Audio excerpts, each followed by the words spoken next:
റസൂലുള്ളാഹിന്റെ മുടിയാണെങ്കിൽ അത് ഒരിക്കലും കരിയില്ല എന്ന് പണ്ഡിതന്മാർ പറഞ്ഞു. എവിടെയും അങ്ങനെ കണ്ടിട്ടില്ല എന്നല്ലേ. എന്നാൽ കണ്ടത് പണ്ഡിതന്മാർ രേഖപ്പെടുത്തിയിരിക്കുന്നു. നുക്കിലാൻ തഫ്സീരിൽ ഫഖ്റി റാസി അന്നലു സല്ലല്ലാഹു അലൈഹി വസല്ലം 4000 റസൂലുള്ളാഹി തങ്ങൾക്ക് 4000 നാമങ്ങളുണ്ട് എന്ന് വെച്ചാൽ 4000 നബിയെക്കുറിച്ച് ലോകം മുഴുവനും പണ്ടേ അറിയുകയാണ്, ഇനിയും അറിഞ്ഞുകൊണ്ടിരിക്കുകയാണ്. അപ്പോൾ ആ ലോകത്തുള്ള ജനങ്ങളൊക്കെ നബിയെ ചിലർ പ്രോഫറ്റ് എന്ന് പറയും, ചിലർ പ്രവാചകൻ എന്ന് പറയും. അങ്ങനെ പല രൂപത്തിലും പറയുമ്പോൾ ലോകം മനസ്സിലാക്കിയ നാമങ്ങൾ 4000 അതിലേറെ ഉണ്ടായിരിക്കും, അതിലേറെ ഇല്ല എന്ന് പറഞ്ഞിട്ടില്ല. അങ്ങനെ റസൂലുള്ളാഹിന്റെ പ്രത്യേകതകൾ പറഞ്ഞുകൊണ്ട് പിന്നെ പറയുന്നു, വഅന്നഹു നബി സല്ലല്ലാഹു അലൈഹി വസല്ലം ഇദാ മശാ ഫി ശംസ്, സൂര്യനിൽ സൂര്യന്റെ വെളിച്ചത്തിൽ റസൂൽ നടന്നാൽ, ഓ ഫിൽ ഖമർ, ചന്ദ്രന്റെ വെളിച്ചത്തിൽ നടന്നാൽ, ലാ യകൂനു ലഹു സല്ലല്ലാഹു അലൈഹി വസല്ലം ദില്ലും റസൂലുള്ളാഹിക്ക് നേലുണ്ടാകില്ല.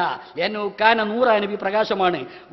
വഅന്നഹു നബി ഇദാ വഖഅ ശൈഉൻ മിൻ ശഅരി ഫിന്നാർ ലാ യഹ്തരിഖു, റസൂലുള്ളാഹിന്റെ മുടിയിൽ നിന്ന് വല്ലതും തീയിൽ വീണാൽ, നരകത്തിൽ വീണാൽ ലാ യഹ്തരിഖു, കരിയുകയില്ല. സീറത്തുൽ ഹലബി 3-ാം വാള്യം 306 വളരെ വ്യക്തമായി പറഞ്ഞതാണ്. അപ്പൊ കരിയില്ല. അങ്ങനെയാണെങ്കിൽ അതൊന്ന് പരിശോധിച്ചിട്ട് കരിയുകയാണെങ്കിൽ അത് റസൂലുള്ളാഹിന്റേതല്ല എന്ന് ഉറപ്പായി. തഫ്സീർ റാസിയെ തൊട്ടൊന്നും അല്ല അതിലുള്ളത്. തഫ്സീർ റാസി അതിൻ്റെ അടിയിലൊന്ന് പറയണം. അപ്പോൾ അവിടുന്ന് നോക്കുക. അത് ഈ ഹലബി എന്ന സാധനം ഞാനും ഇത് നോക്കുന്നില്ല. എന്താണെന്ന് വെച്ചാൽ നൂലരിഞ്ഞ് ഇങ്ങനെ നൂലത് ചെയ്യുക. ഇതിൽ നൂലരിഞ്ഞ് പോന്നാൽ എവിടെയാ അത് അവസാനിച്ച് എവിടെയാ തുടങ്ങിയതൊന്നും തിരിട്ടില്ല. പെട്ടെന്ന് കാര്യം നോക്കാൻ നല്ലത് ഇതിൽ വല്ലതും സ്വീകാര്യമാണെങ്കിൽ സീറത്തുൻ നബവിയിലെടുക്കും, നല്ല കൃത്യമായിട്ട്. അപ്പോൾ നോക്കേണ്ട ആൾക്കാർക്ക് നല്ലത് സീറത്തുൻ നബവിയാണ്. അതിൻ്റെ സഹായത്തിനാണ് സീറത്തുൻ നബവി ഹാമിഷിൽ വെച്ചത്. അതും നമുക്ക് നല്ല സൗകര്യമാണ്. ഞാൻ ഈ വിഷയത്തിലൊക്കെ സീറത്തുൻ നബവിയാണ് നോക്കല്. അതിലാണെങ്കിൽ ഈ വീണാ കരിയാത്ത വർത്താനം ഇല്ല കേട്ടോ. ഈ വീണാലും മുടി കരിയാത്ത വർത്താനോ സീറത്തുൻ നബവിയിലില്ല. സീറത്തുൽ ഹലബിയിൽ ആ വിവരമുണ്ട്. അതിൻ്റെ മുമ്പ് നുഖിലാൻ തഫ്സീരിൽ ഫഖ്റി റാസി എന്നുണ്ട്. അതെവിടെയാ വിഷയം എന്നറിയോ? ഈ ഒമിമ്മഖ്തസ എന്ന കൂട്ടം പറയുന്ന കൂട്ടത്തിൽ ഒന്ന് പറഞ്ഞിട്ടുണ്ട്, അന്ന ലഹു സല്ലല്ലാഹു അലൈഹി വസല്ലം അൽഫസ്മിൻ, നബി തങ്ങൾക്ക് 1000 പേരുണ്ട് എന്ന് ഒരു ഖസായിസ് പെട്ട ഒന്ന്. എന്നിട്ട് അതിന് പറയാം വനുഖിലാൻ തഫ്സീരിൽ ഫഖ്റി റാസി അന്ന ലഹു സല്ലല്ലാഹു അലൈഹി വസല്ലം 4000 ഇസ്മിൻ, നബി തങ്ങൾക്ക് 4000 പേരുണ്ട് എന്ന് റാസിയിൽ ഉദ്ധരിക്കപ്പെട്ടിട്ടുമുണ്ട്. അപ്പൊ 1000 പേരുണ്ട് എന്ന ഖസായിസ് പെട്ട ഒന്നിന് അനുബന്ധം 4000 പേരുണ്ട് എന്ന ഒന്ന് റാസിയിൽ പറഞ്ഞിട്ടുണ്ട് എന്ന് പറഞ്ഞാൽ അതവിടെ കഴിഞ്ഞു. പിന്നെ വഅന്നഹു സല്ലല്ലാഹു അലൈഹി വസല്ലം എന്ന് പറഞ്ഞിട്ട് വഅന്നഹു അലൈഹി സ്വലാത്തു വസ്സലാം യഹ്കുമു ബില്ലാഹിരി വൽ ബാത്തിനി കമാ തഖദ്ദമ എന്ന ഖസായിസ് വേറെ പോവുക. എടിയിലൊരു ഫഖ്റു റാസി പറഞ്ഞിട്ടുണ്ട്. അപ്പൊ എന്തിനാ ഇത്? റാസിമാവ് പറഞ്ഞതാണ്, കരിയില്ല എന്ന് വരുത്താൻ വേണ്ടി ഉണ്ടാക്കാനാണ്. ഞങ്ങൾക്ക് റാസി പറയൊന്നും വേണ്ട, ഹലബി പറഞ്ഞാൽ തന്നെ ഞങ്ങൾ സ്വീകരിക്കും. വിഷയം അവിടെ ഹലബി പറഞ്ഞുകൊണ്ട് തള്ളുന്നതല്ല. ഹലബിയിലുള്ളത് വീണാൽ കരിയില്ല എന്നാണ്.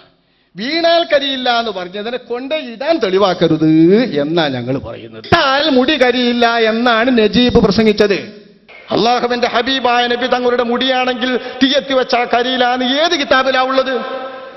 ഏത് കിതാബിലുണ്ട് ഇത്? ഒരു കിതാബിലും അങ്ങനെ പറഞ്ഞിട്ടില്ല. അങ്ങനെ ആർക്കും വാദവും വേണ്ട.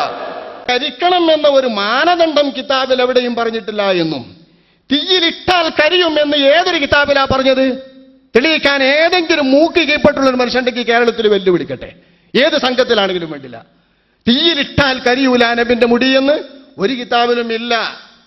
എവിടെയെങ്കിലും ഒരു കിതാബിലുണ്ട്, അപ്പുറത്തുണ്ട് എന്നൊക്കെ പറഞ്ഞിട്ട് എവിടെയെങ്കിലും നോക്കിയിട്ട് പറയാ.